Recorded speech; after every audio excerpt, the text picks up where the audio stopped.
Hello there, it's Mrs. Tretto again. This is your second video to support you in your human interest or human impact case study project that you have going for your midterm. I want to talk to you in this video all about how to use the Proquest database. So Gale is the initial one that you guys had access to and that I showed you in the prior video.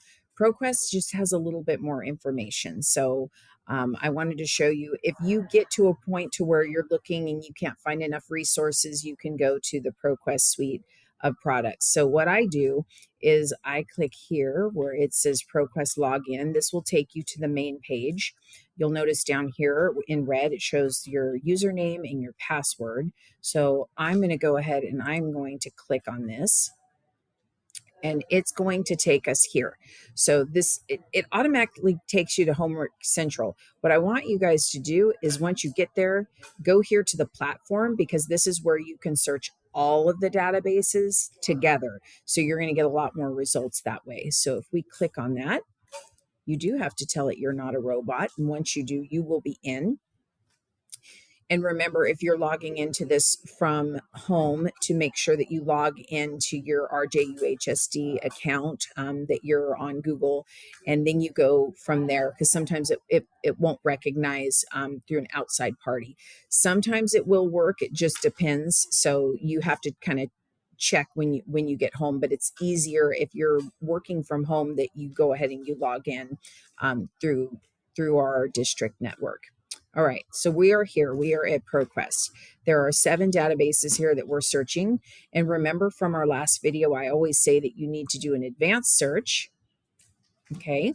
One thing that's cool too is you can add rows. If you wanted to be really specific in what you are searching for, you can click on that. So if I said I want to do salmon, and then I wanted to the Pebble Mine,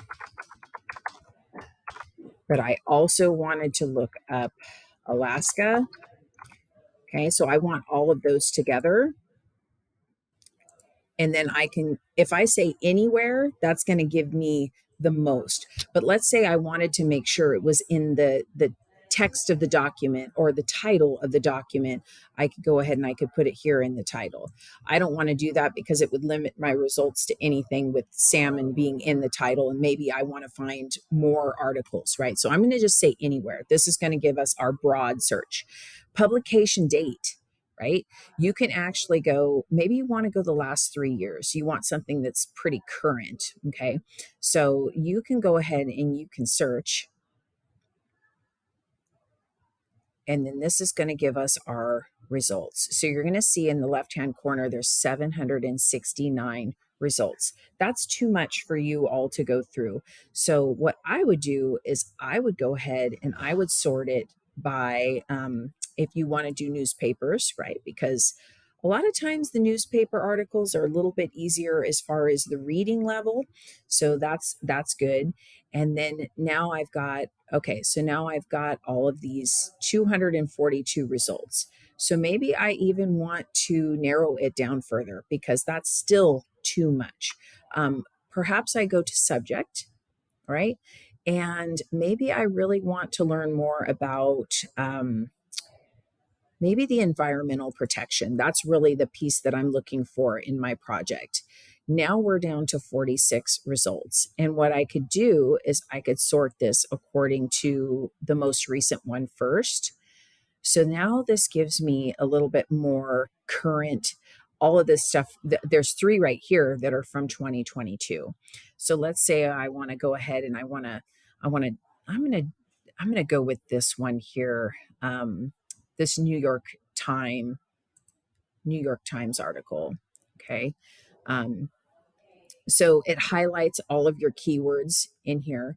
Another thing that you can do is you can cite it. That's going to be up here in the upper right hand corner where you can click on cite, and it's going to, right now it's APA because it knows that I'm looking at it, and librarians were always using APA. But for your guys' project, you're going to do MLA. And I believe 8th edition is what you're currently using, right? So you can go ahead and you can just copy this.